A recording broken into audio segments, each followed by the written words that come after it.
Pessoal, qual é a grande diferença? A gente vem buscando esses comparativos, né? Ouvindo pessoas gabaritadas para isso, tá? Não estou tirando isso da minha cabeça, mas ouvindo pessoas gabaritadas para tirar a dúvida em relação às diferenças de Vitor Pereira quando a gente compara com técnicos que passaram pelo Flamengo num curto espaço de tempo aí, né? Então, por exemplo, já trouxemos aqui a grande diferença entre Jorge Jesus e Vitor Pereira. Falamos aqui sobre a grande diferença entre Vitor Pereira e Paulo Souza. E chegou a vez de falarmos da grande diferença entre Dorival Júnior e Vitor Pereira, tá? No que eles diferem? A gente vai trazer isso na palavra de um técnico de futebol que é o principal estudioso no Brasil da periodização tática, método do qual Vitor Pereira é um entusiasta. Tá? A gente já fez vídeos aqui explicando o que é a periodização tática, vamos fazer outros para tornar a sua compreensão mais fácil, tá? Mas o Bruno Pivetti vai contar para a gente o que ele observa de grande diferença entre Dorival Júnior e Vitor Pereira, tá? Este vídeo tem oferecimento da KTO, o melhor site de apostas que você vai encontrar por aí, com as melhores odds do mercado. E eu tenho uma super novidade para você. Na KTO eu te dou 20% a mais do que você depositar em valores até R$100. É só utilizar o cupom Bernardo Ramos, meu nome, nome do canal, tudo junto. Faça o seu registro em kto.com e desfrute deste benefício, tá? Cupom Bernardo Ramos, tudo junto. Vamos dar uma moral também para o professor de guitarra e violão Átila Reis. É só entrar aqui no link que está na descrição deste vídeo e marcar uma aula gratuita, experimental, via celular, com o melhor músico que você pode encontrar na internet. O camarada é formado em música, é a profissão dele. Então ele vai te ensinar direitinho. É só entrar no link que está aqui na descrição deste vídeo. Vamos ouvir então Bruno Pivetti, a grande diferença entre Dorival Júnior e Vitor Pereira. A Bianca Caran está perguntando assim, já indo para outro aspecto, né? O que muda de Vitor Pereira para Dorival Júnior? É muita coisa, né? Assim, a gente via, você falava do losango do Jorge Jesus, a gente via isso de uma forma mais... Pode até ser uma análise mais superficial, mas a gente via o Flamengo jogando num sistema de losango, um 4-4-2, pelo menos essa é a minha impressão. Mas para você, qual seria a principal diferença assim, de times armados em campos, pelo que você observou, Pivete? Não por quem esteve lá dentro, não sei qual a sua relação com o Dorival Júnior, mas pelo que você observou das equipes e de conversas, eventualmente, com esses dois técnicos. Eu sou um profissional que admiro muito o professor Dorival. Acredito que ele tenha feito equipes nos últimos anos que mais assim me inspiraram do ponto de vista ofensivo, utilizando diferentes estruturas de jogo para essa questão. Ele teve um mérito muito grande de conseguir colocar, na minha visão, vendo de fora, os jogadores do Flamengo aonde eles se sentiam mais confortáveis, né? Retornou ao losango ofensivo do Jorge Jesus, e o Jorge Jesus, é bom que se diga que, na minha visão, marcava também de uma maneira zonal em duas linhas de quatro, no 4-4-2, bem ali com alinhamento e uma compactação incrível, né, nas linhas defensivas, e acredito que o Dorival tenha mantido, né. Teve o grande mérito, na minha visão, de fazer com que dois centroavantes extra classe atuassem juntos, o caso do Pedro e do Gabriel, né.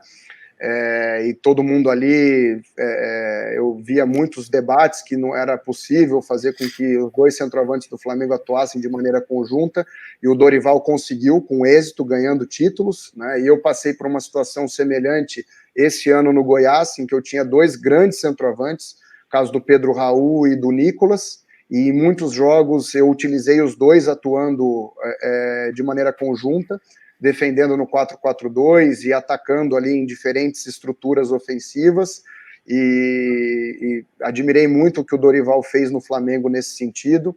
Acredito que o Dorival tem uma funcionalidade, uma dinâmica com graus de liberdade um pouco maiores do que o do Vitor Pereira, né? E isso não quer dizer que se tenha algo melhor ou pior, são apenas características diferentes.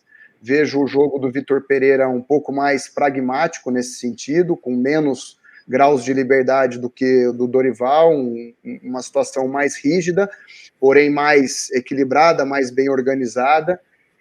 Eu acredito que são dois grandes treinadores de pensamentos não tão diferentes, mas acredito que essa dinâmica e essa liberdade de dinâmica que o Dorival, que a gente viu com o Flamengo do Dorival e que, na minha opinião, contribuiu muito para os resultados expressivos que o Flamengo conseguiu nessa temporada, nós vamos ver ali uma situação um pouco mais pragmática, penso eu, de repente ele vislumbrando ali, iniciando o processo de treinamento, conhecendo os jogadores, ele pense que talvez essa funcionalidade maior seja o melhor para o Flamengo, né? E eu estou curioso para saber, porque o Flamengo, nesses últimos anos, teve grandes treinadores à altura dos jogadores e do elenco que a instituição tem em mãos, né? O pragmatismo geralmente tem uma conotação negativa no futebol, né? Como é que você definiria pragmatismo, assim, se você acha que é uma coisa negativa, ou, voltando àquele nosso conceito anterior, não tem certo ou errado na história?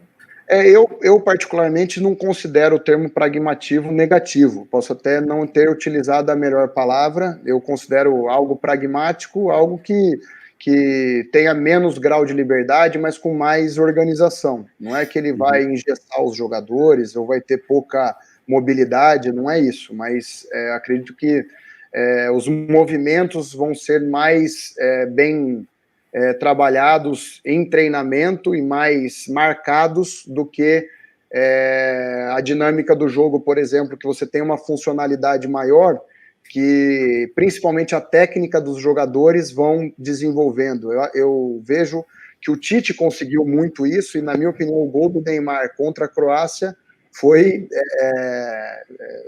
o grande exemplo, né, dessa funcionalidade, que ele vem na parte de trás, pega a bola e consegue infiltrar por meio de tabelas, utilizando 1, 2 jogadores, e chega ali até quase que saindo ali do círculo de meio campo até fazer o gol ali, quase que sem goleiro, né? Então, essa funcionalidade e essa riqueza de movimentos mediante aquilo que vai acontecendo no jogo, e o jogador vai reagindo mediante aquilo que vai acontecendo no jogo, é que eu vejo de uma maneira mais vincada no Dorival, e vejo movimentos mais marcados no trabalho do Vitor Pereira.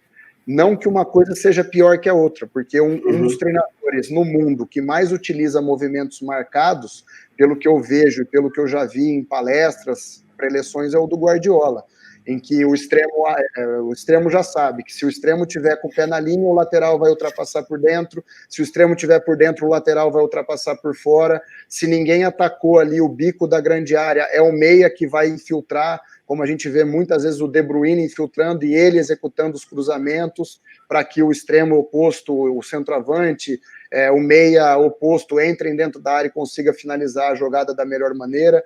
Então, são todos movimentos marcados que, obviamente, têm a sua eficiência.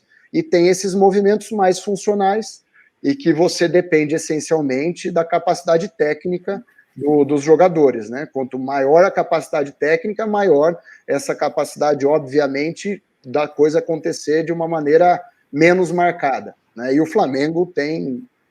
no elenco do Flamengo tem capacidade técnica de sobra, né?